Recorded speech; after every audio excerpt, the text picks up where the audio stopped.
कल हमने डिस्कस किया था, डेरिवेशन सारी ड्राइव की थी कि अगर एक इलेक्ट्रॉन है तो उसका न्यूक्लियस से डिस्टेंस आर जो रेडियस है उसकी डेरिवेशन हमने की थी। नेक्स्ट हमने डेरिवेशन करनी है कि अगर एक ऑर्बिट के अंदर न्यूक्लियस है और न्यूक्लियस के अराउंड ऑर्बिट के अंदर एक इलेक्ट्रॉन रिवॉल्व कर रहा है तो उस इलेक्ट्रॉन की एनर्जी कितनी होगी, इसकी जो है वो आज हमने डेरिवेशन डिस्कस करनी है। तो एक जो इलेक्ट्रॉन है उसकी अगर हम टोटल एनर्जी की बात करें तो उसकी जो टोटल एनर्जी है वो कम्बिनेशन होती है एक्चुअली काइनेटिक एनर्जी का और पोटेंशियल एनर्जी का। अब काइनेटिक एनर्जी किसकी वजह से होगी, उसकी मूवमेंट की वजह से, उसकी रोटेशन की वजह से होगी। काइनेटिक एनर्जी सिंपली 1/2 mv² के इक्वल होती है। नेक्स्ट अगर हम बात करें पोटेंशियल एनर्जी की, तो पोटेंशियल एनर्जी को हमने निकालना है with the help of work done. Energy और वर्क जो होते हैं वो आपस में इंटरकन्वर्टेबल होते हैं, तो हमने पोटेंशियल एनर्जी को फाइंड आउट करना है in terms of work done. Work done जो है वो किसके इक्वल होता है, फोर्स अक्रॉस अ डिस्टेंस। अब फोर्स क्रॉस डिस्टेंस में ये जो अगर हम इस फोर्स की बात करें, ये फोर्स कौन सी है, तो ये फोर्स एक्चुअली इस इलेक्ट्रॉन पे नेगेटिव चार्ज है और इस न्यूक्लियस पे पॉजिटिव चार्ज है, तो यहाँ पर होगी इलेक्ट्रोस्टैटिक फोर्स ऑफ अट्रैक्शन। और उस इलेक्ट्रोस्टैटिक फोर्स ऑफ अट्रैक्शन का ये जो फार्मूला था ये हमने लास्ट डेरिवेशन में भी डिस्कस किया था। कूलम्स लॉ से हमारे पास ये फार्मूला आता है इलेक्ट्रोस्टैटिक फोर्स ऑफ अट्रैक्शन का, जो हमने फर्दर कैलकुलेट करके फाइनल हमारे पास इसका फार्मूला ये आ जाता है। तो सिंपली जो फोर्स होगी वो कौन सी होगी, वो होगी electrostatic force of attraction between this electron and nucleus, जिसका फार्मूला इसके इक्वल होगा। नेक्स्ट अगर हम बात करते हैं इस डिस्टेंस की, तो ये डिस्टेंस एक्चुअली हमारे पास क्या है, इसके लिए आपने ये सारा जो है एक टोटल एक फिनोमेना समझना है कि लेट्स सपोज स्टार्ट पे क्या था कि एक जो इलेक्ट्रॉन है वो एक इन्फिनिटी पॉइंट पर मौजूद है। यहाँ पर इलेक्ट्रॉन नहीं है, इनिशियली क्या था कि यहाँ पर इलेक्ट्रॉन था इन्फिनिटी डिस्टेंस पर। इस इन्फिनिटी डिस्टेंस से हमने इलेक्ट्रॉन को ब्रिंग किया है और उसको हम लेके आए हैं इस ऑर्बिट के अंदर। इस पॉइंट पे इलेक्ट्रॉन को लेके आए जहाँ पर इस इलेक्ट्रॉन और उस न्यूक्लियस के बीच का जो डिस्टेंस था, जो रेडियस है वो क्या है, आर है। तो एक्चुअली हम लोगों ने ये डिस्टेंस जो है वो इसको वर्क डन के अंदर यूज़ करना है। ये इलेक्ट्रॉन को इन्फिनिटी से, ये कौन सा पॉइंट है, इन्फिनिटी पॉइंट है, यहाँ पर न्यूक्लियस इस इलेक्ट्रॉन को अटैक नहीं था कर रहा। आपने क्या किया, आपने वर्क डन परफॉर्म करके इस इलेक्ट्रॉन को इस ऑर्बिट में लेके आए जहाँ पर न्यूक्लियस का और इस इलेक्ट्रॉन का डिस्टेंस क्या है, आर है। अब यहाँ से हमने ये total work done find out करना है कि कितना वर्क डन है इस इलेक्ट्रॉन को इस इन्फिनिटी पॉइंट से इस आर पॉइंट तक लाने के अंदर।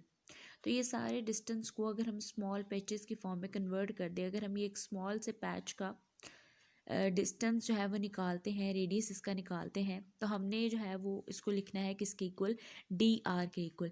अब यहाँ पर ये डी आर एक्चुअली क्या है, ये है डेरिवेटिव ऑफ रेडियस। यानी कि ये जो डी आर क्वान्टिटी ये शो कर रही है कि ये इलेक्ट्रॉन जो था इसको हम स्मॉल डिस्टेंस कवर करके इसको हम इन्फिनिटी से किधर लेके आए हैं, आर पॉइंट तक लेके आए हैं। तो यहाँ पर ये जो डी है ये डी आर है और डी शो कर रहा है डेरिवेटिव को। डेरिवेटिव शो करता है कि अगर हमने स्मॉल क्वांटिटीज़ को करना हो ड्राइव, तो उसके लिए हम स्मॉल क्वांटिटीज़ की रेंज हमने निकालनी है। यहाँ पर डेरिवेटिव मैथमेटिक टर्म के अंदर मोस्टली यूज़ होता है। तो ये जो है ये ओवरऑल रेंज नहीं, हम निकाले एक छोटे से डिस्टेंस को, हमने छोटा सा एक पैच ले लिया है, तो उसके लिए हमने उसका क्या ले लिया, डिस्टेंस का, रेडियस का डेरिवेटिव ले लिया। तो ये हमारे पास टोटल वर्क डन किसके इक्वल आ जाएगा, इस फोर्स के इक्वल, और ये डी आर आ जाएगा यहाँ पर। अब हमने नेक्स्ट क्या करना है कि ये जो अगर हमने निकालना है, हमें यहाँ पर इस इलेक्ट्रॉन की पोटेंशियल एनर्जी निकालनी है कि ये जो इलेक्ट्रॉन था इसका जब डिस्टेंस ये जो आर है इस न्यूक्लियस के साथ, तो यहाँ पर इसकी पोटेंशियल एनर्जी क्या होगी। उसके लिए हमने ओवरऑल पूरे का पूरा वर्क डन निकालना है कि कितना वर्क हुआ है इस इलेक्ट्रॉन को इस इन्फिनिटी पॉइंट से उठा के इस आर पॉइंट तक लाने तक। तो जब आपने छोटे छोटे पैचेस को निकालना था तो उसके लिए हमने सिंपल से उसका डेरिवेटिव ले लिया, लेकिन जब आपने टोटल इसकी रेंज निकालनी है तो हम क्या लेंगे, इसकी इंटीग्रेशन लेंगे। और इंटीग्रेशन प्रॉपर लिमिट्स में होती है, यानी कौन सी लिमिट थी, इन्फिनिटी लिमिट से कहाँ तक आप उसको लेके आए, आर पॉइंट तक लेके आए। तो आपने इन लिमिट्स की रेंज में इसको क्या करना है, इंटीग्रेट करना है। हमने टोटल वर्क डन जो है वो निकालना है। दोबारा रिपीट कर रही हूँ कि अगर आप निकालना चाहते हैं कि इस पॉइंट पर इस इलेक्ट्रॉन की पोटेंशियल एनर्जी क्या होगी, तो आपने मालूम करना है कि इस इलेक्ट्रॉन को इन्फिनिटी पॉइंट से आर पॉइंट तक लाने के लिए कितना वर्क डन परफॉर्म होगा। तो इसलिए टोटल रेंज के लिए हम यूज़ करेंगे इंटीग्रेशन का फिनोमेना, और इंटीग्रेशन हम प्रॉपर लिमिट्स में यूज़ करेंगे। इन्फिनिटी एक लिमिट है और दूसरी लिमिट क्या है, आर। अब यहाँ पर जो कांस्टेंट टर्म्स होंगी वो इंटीग्रेशन से बाहर आ जाएंगी। अब यहाँ पर ये जो जी था एटॉमिक नंबर, ये भी कांस्टेंट है, ये जो चार्ज है ये भी कांस्टेंट है, ये भी कांस्टेंट है, ये भी कांस्टेंट है, और ये भी टर्म जो है ये कांस्टेंट है। इसमें जस्ट वेरिएबल ये आर रेडियस है। तो ये जो कांस्टेंट टर्म्स होगी इनको हम इंटीग्रेशन के बाहर ले जाएंगे।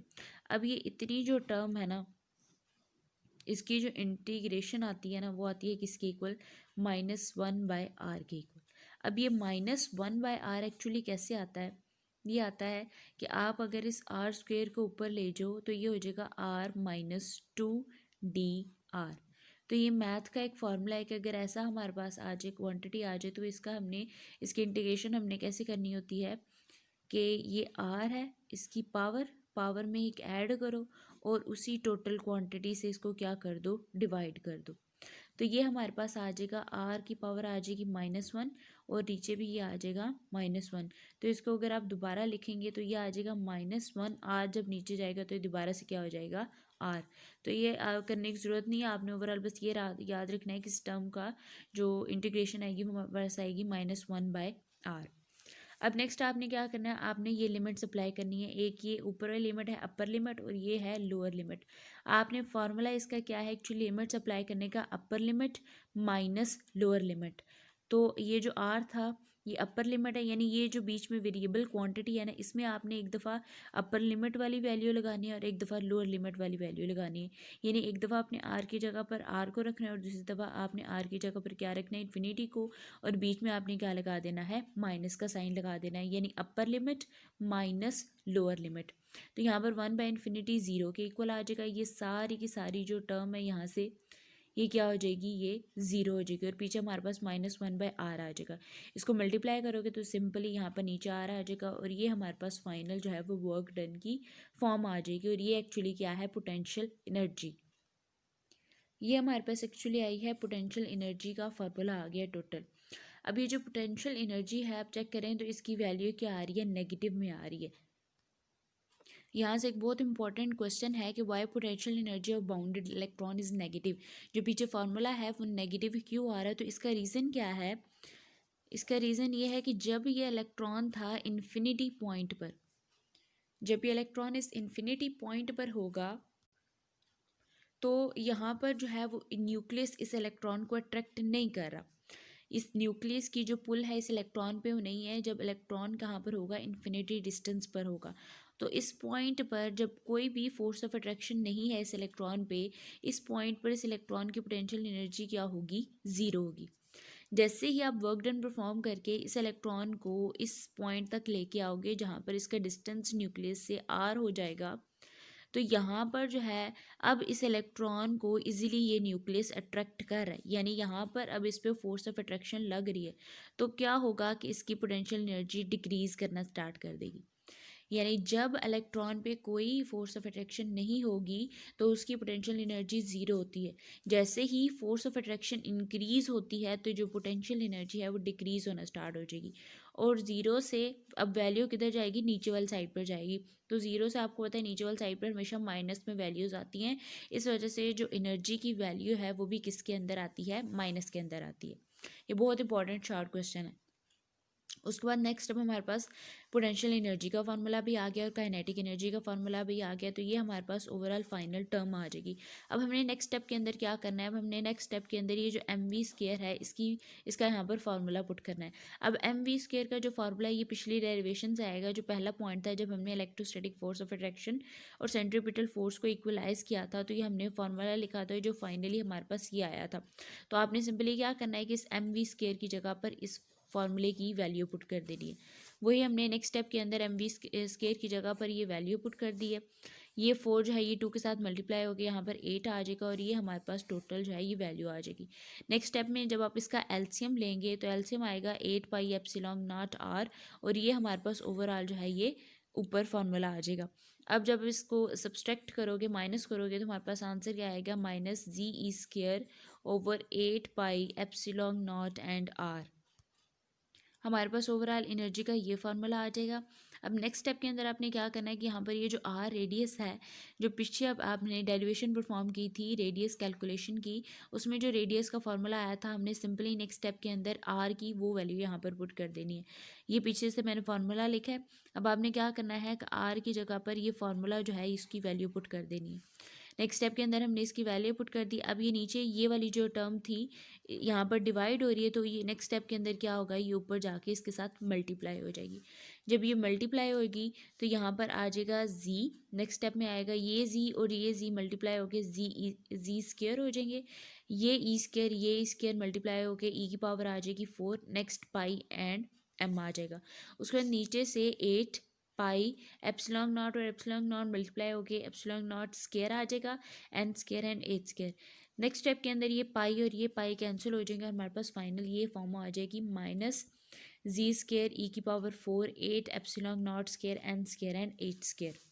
अब यहाँ पर अगर हम हाइड्रोजन वाले सिस्टम को डिस्कस करें, हाइड्रोजन एटम को डिस्कस करें, तो हाइड्रोजन का एटॉमिक नंबर होता है 1।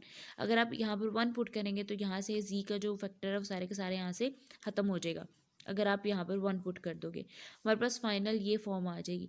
अब यहाँ पर अगर आप देखें तो ये जो चार्ज है ये भी कांस्टेंट है, ये भी फैक्टर कांस्टेंट है, ये भी और ये भी कांस्टेंट है।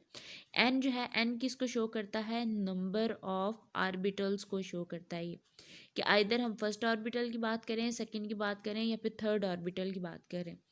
अब ये सारे के सारे फैक्टर्स कांस्टेंट है, इट मीन्स ये जो एनर्जी है ये जस्ट एक फैक्टर पे डिपेंड करिए और वो क्या है, नंबर ऑफ ऑर्बिटल्स। एनर्जी और नंबर ऑफ ऑर्बिटल्स के दरमियान इनवर्स रिलेशनशिप है।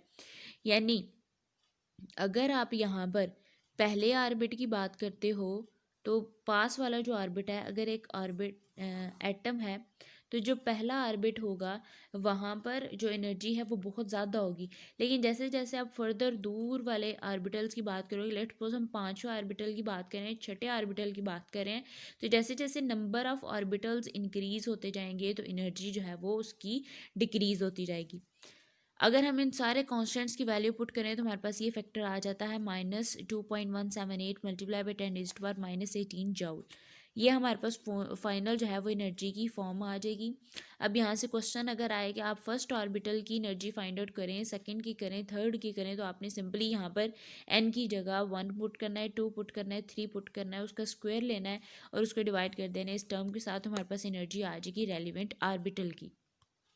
ये जो एनर्जी थी हमारे पास सिंपली जॉल में थी। अगर आप इसको किलो जॉल के अंदर कन्वर्ट करते हैं, अगर आप जॉल को कन्वर्ट करते हैं किलो जॉल के अंदर, तो आपने इसको क्या करना है, सिंपली जॉल से किलो जॉल में जाने के लिए इसको 1000 से डिवाइड कर दोगे। 1000 से डिवाइड करने के बाद अगर आप इसको मोल में कन्वर्ट करना चाहते हो तो आप इसको एवोगैड्रोस नंबर के साथ मल्टीप्लाई कर दो, तो ये हमारे पास फाइनल जो है वो टर्म आ जाएगी और इसका यूनिट क्या होगा, किलो जॉल पर मोल। अब नेक्स्ट अगर आप ऑर्बिटल्स के लिए फाइंड आउट करना चाहते हो, अगर हम फर्स्ट ऑर्बिटल के लिए एनर्जी फाइंड आउट करना चाहते हैं तो सिंपली एन की जगह क्या पुट कर देंगे, 1, तो ये फर्स्ट ऑर्बिटल की एनर्जी आ जाएगी। नेक्स्ट उसने बुक पे दूसरे तीसरे चौथे ऑर्बिटल्स की एनर्जी कैलकुलेट की हुई है, उसने इनफाइनाइट ऑर्बिटल के लिए भी एनर्जी कैलकुलेट की हुई है। उसकी जगह आपने क्या करना है, उसकी जगह आप एन की जगह क्या पुट कर दोगे, इन्फिनिटी पुट करोगे, तो ये सारी टर्म क्या हो जाएगी, ज़ीरो हो जाएगी। यानी कि इन्फिनिटी ऑर्बिटल पर, इन्फिनिटी ऑर्बिटल कौन सा था, ये वाला, जब इलेक्ट्रॉन किधर था, इन्फिनिटी पॉइंट पर था, तो हमने यही पढ़ा था कि इन्फिनिटी पॉइंट पर इलेक्ट्रॉन की एनर्जी क्या होती है, ज़ीरो होती है। तो ये जो है इस फॉर्मूले से प्रूव हो जाएगा कि इन्फिनिटी पॉइंट पर इलेक्ट्रॉन पे कोई अट्रैक्शन नहीं होती, तो उसकी एनर्जी क्या होती है, ज़ीरो होती है। नेक्स्ट अगर हम डिफरेंस निकालते हैं दो ऑर्बिटल्स की एनर्जी का, अगर हम second orbital third fourth orbital का एनर्जी डिफरेंस निकालते हैं तो ये देखें कि जो वैल्यूज़ हैं वो आहिस्ता आहिस्ता क्या हो रही हैं, डिक्रीज़ होती जा रही हैं। यानी जब आप हायर ऑर्बिटल्स की तरफ जाते जा रहे हो, तीसरे चौथे पाँचवें ऑर्बिटल पे जाओगे, तो जो एनर्जी है वो आहिस्ता आहिस्ता क्या होती जा रही है, डिक्रीज़ होती जा रही है, क्योंकि हमने रिलेशनशिप पढ़ा है एनर्जी और नंबर ऑफ ऑर्बिटल्स का आपस में क्या है, इन्वर्स रिलेशनशिप है। जैसे जैसे आप हायर ऑर्बिटल्स की तरफ जाओगे तो एनर्जी जो है वो क्या होती जाएगी, डिक्रीज़ होती जाएगी। तो लास्ट पे एक सिंपल सा रिलेशनशिप है कि अगर नंबर ऑफ़ ऑर्बिटल्स इंक्रीज़ होंगे, नंबर ऑफ़ ऑर्बिटल्स इंक्रीज़ होंगे तो जाहिर सी बात है न्यूक्लियस से उसका डिस्टेंस, उसका फासला भी बढ़ता जाएगा। नंबर ऑफ़ ऑर्बिटल्स बढ़ेंगे, उसका डिस्टेंस बढ़ेगा और उसकी एनर्जी जो है वो डिक्रीज़ होती जाएगी। ये टॉपिक भी बहुत इंपॉर्टेंट लॉन्ग क्वेश्चन है 5th चैप्टर का, और इसकी भी डेरिवेशन की आपने प्रैक्टिस करनी है।